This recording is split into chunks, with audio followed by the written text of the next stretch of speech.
So, um, this week's topic was covering international defense and military technology, um, especially in an age where this sort of technology is happening and developing very quickly. Especially nowadays in modern conflicts, we've already begun to see it, but a lot of them are fought very remotely. There's a lot of new stuff.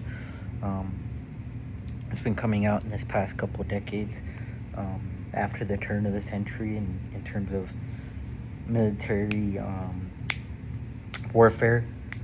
Um, like World War II was largely fought with it was also largely fought with bombs and artillery, and even had a nuclear warhead that was dropped in World War II. But at the end of the day, a lot of those conflicts still ended up having to use fighter pilots. Actually had to have somebody go to the area and fly over and actually drop everything. But nowadays, you can just call in an order, for lack of a better explanation, and have it happen. There's intercontinental missiles. There's intercontinental nuclear warheads. A bunch of different types of drones and airplanes and jets, just this, that, and the other, that can do a lot of things more remotely. And that really changes how we kind of view warfare nowadays. Obviously warfare is always gonna involve some face-to-face interaction and bloodshed, but I feel like the use of modern technologies kind of desensitizes the people of any conflict to really just how much of a problem it is. We talked about if it was right for America to be a policing country around the world, and to be honest, I feel like in some places it is needed, and in other points, it begs the question if just because we can do something, should we or could we? It's easy to sit here and talk about the semantics between a bomb and a biological weapon, or going to some place and fighting a military on military. But a lot of moral questions are proposed with the modern technology, because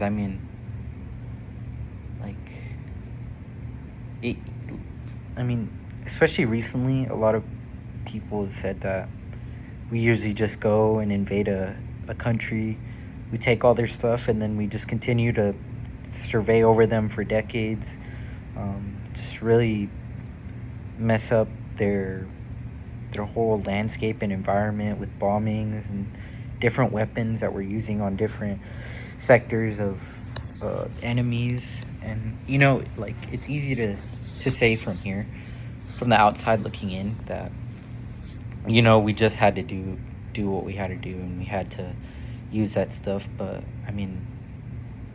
it any normal person would say children don't belong in war. But in the videos that we saw in the class, there have been children, and there are children that are still dealing with the biological effects of these weapons. After the bombings of Nagasaki and Hiroshima, a bunch of them ended up becoming deformed, their children having deformities.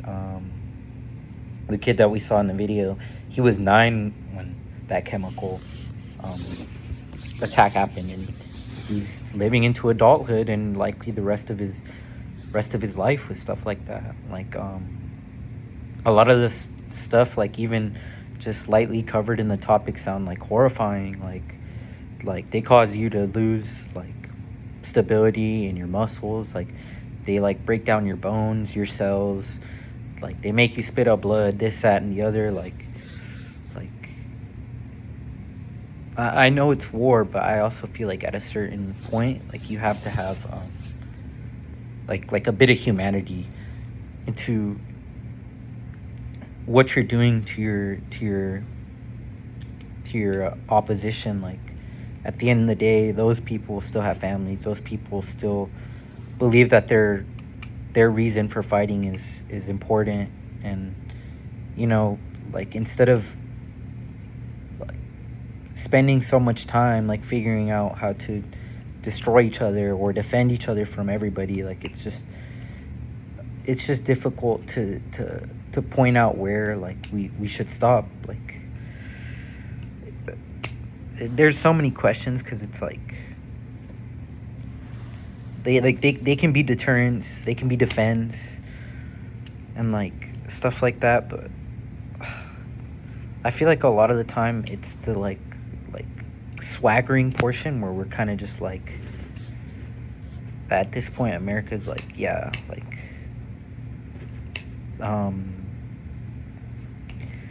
they want to like wave their toys around and be like, yeah, we spend this much on military and we can do this. And that's largely where most of our like power comes from in the political sense, just how big our military is, and we use that to deter and oftentimes like strong and like a lot of countries into complying with us, which I mean,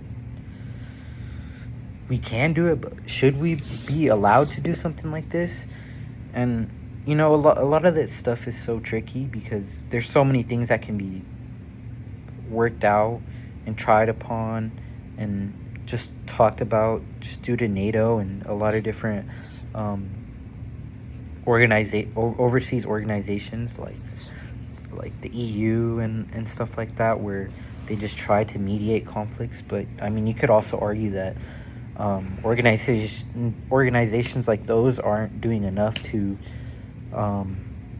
really help each other in cases where there are injustices and there are